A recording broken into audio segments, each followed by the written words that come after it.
Have you ever wondered what happens to the smart kid when the applause fades?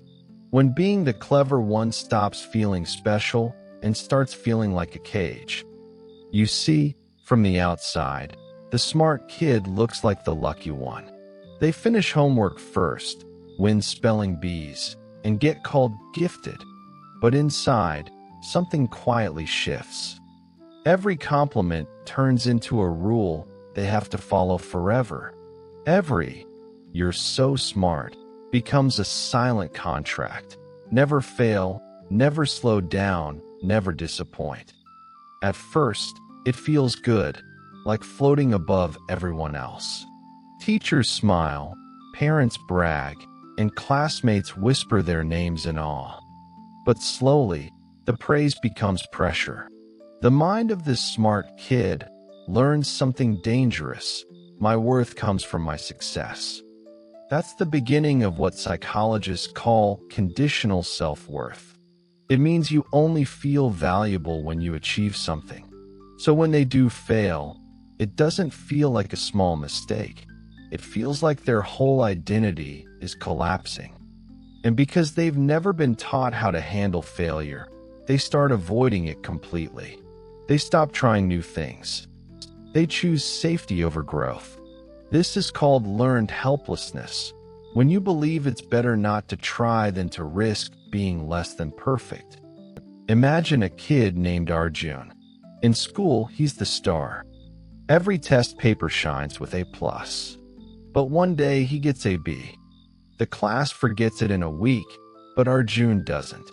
That one letter haunts him. Because deep down, he doesn't think he failed the test. He thinks he is a failure. That's the dark side of being this smart kid. They start confusing their brain for their heart. They start thinking love must be earned with grades and praise. So they grow up into adults who can't rest, who can't feel proud unless someone else says, wow. Have you ever met someone who can't enjoy their own success?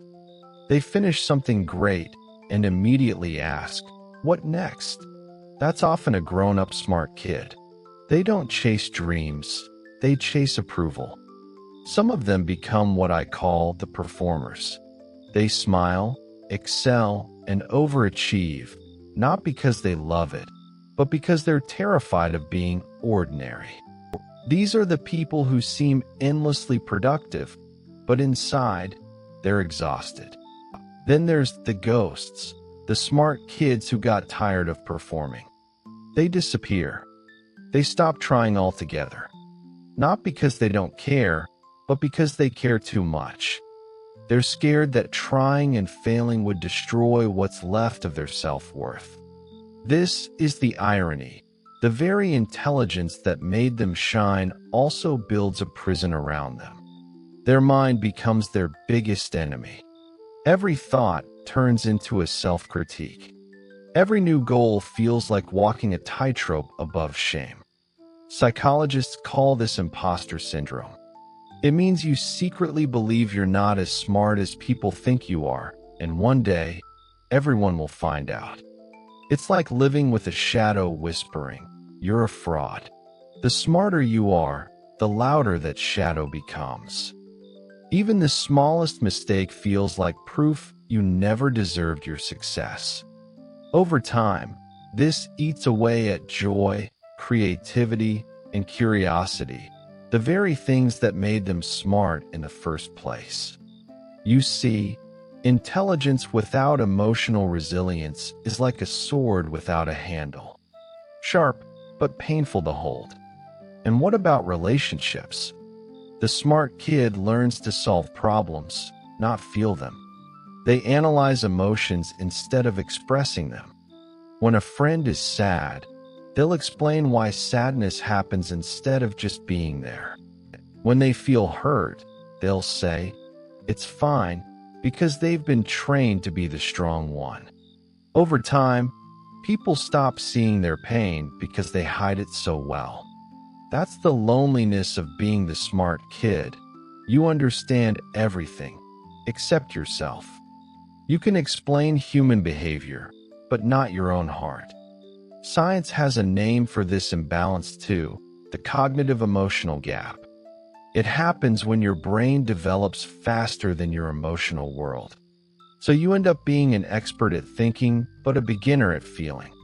That's why so many gifted children grow into anxious, self-critical adults. They were praised for being ahead, but never taught how to be human. They were trained to think, not to cope. And when life stopped rewarding their cleverness, they didn't know who they were anymore. But here's the twist: intelligence is not a curse. The darkness only grows when it's built on fear. The moment a smart person learns to separate their worth from their results, something magical happens. They rediscover curiosity. They start learning not to impress, but to understand. They stop fearing mistakes and start seeing them as stepping stones. It's what psychologists call self-determination theory, when your motivation comes from within, not from others' approval. That's the real freedom, the ability to be smart and free, to fail and still feel enough. So, if you've ever been called the smart one, and deep down you feel like you're constantly running from your own expectations, pause. You don't have to earn your worth anymore. You were never meant to be perfect. You were meant to be growing. The smartest thing you can ever do is forgive yourself for not being perfect. Now ask yourself, are you still trying to prove you're smart? Or are you finally ready to just be human?